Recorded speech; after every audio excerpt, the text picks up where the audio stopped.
It's that love that produces change. A change not brought on by our own power, but a change impacted by that enormous love of God poured out into our hearts through His Spirit. An event like this is important because Christians are being told that they are haters, and this sort of cuts to the heart of Christians because love is the center of the gospel.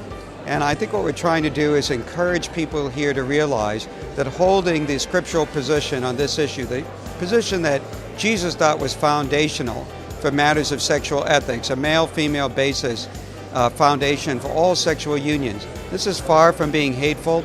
My goal is to rally Christians with sexual issues and to help the church to become a meaningful place of healing for them. I think change is definitely possible for persons who are pursuing change in the area of unwanted same-gender attraction.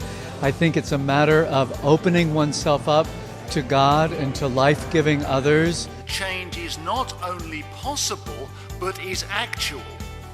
For all Christian believers, regardless of whether they have unwanted same-sex attraction, wanted same-sex attraction, or no same-sex attraction at all.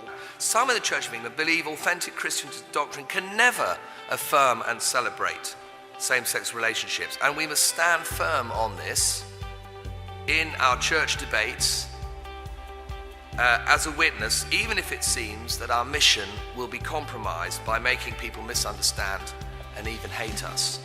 From a theological perspective, scientifically informed professional therapy for unwanted same-sex attractions can be viewed as a form of general revelation. One tool among many that God has provided to help some people in their journey towards sanctification and holiness. I think those kind of techniques and understandings that therapists bring to the table with this, they are a form of, when done right, it's a form of general revelation that God has provided, just like there is general revelation in medicine. I think there's general revelation in the best of psychotherapy. The memorandum claims that there's no good evidence that therapy works, which would call into question the ethics of using it. But the key word is good evidence, meaning scientifically rigorous evidence. And such research has never been done. For most people, they're looking for an easing and a helping and ways of managing unwanted homosexual desires so that they can keep their marriages intact and those sort of things. Now, to prevent professional help for such people seems very sad. When people who want help to reduce same-sex attraction are turned away by the professionals, they'll turn in greater numbers to church-based ministries. And I'm tempted to anticipate and to fear that churches which offer such ministries are likely to be targeted by activists in the future.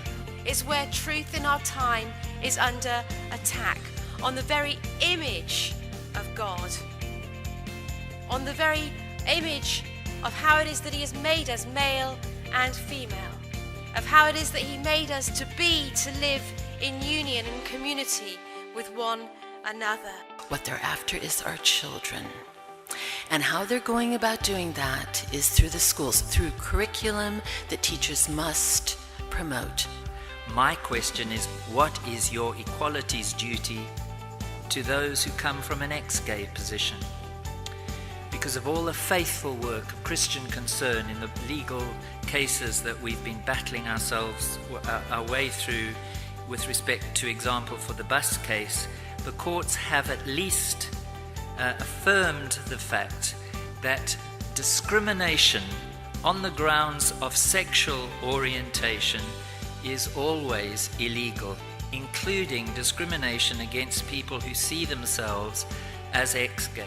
We think bringing together experts who are scientists, doctors, psychotherapists, theologians, biblical scholars, campaigners, is a significant event because it helps us to look at the events that we face around the issue of homosexuality from many different points of view.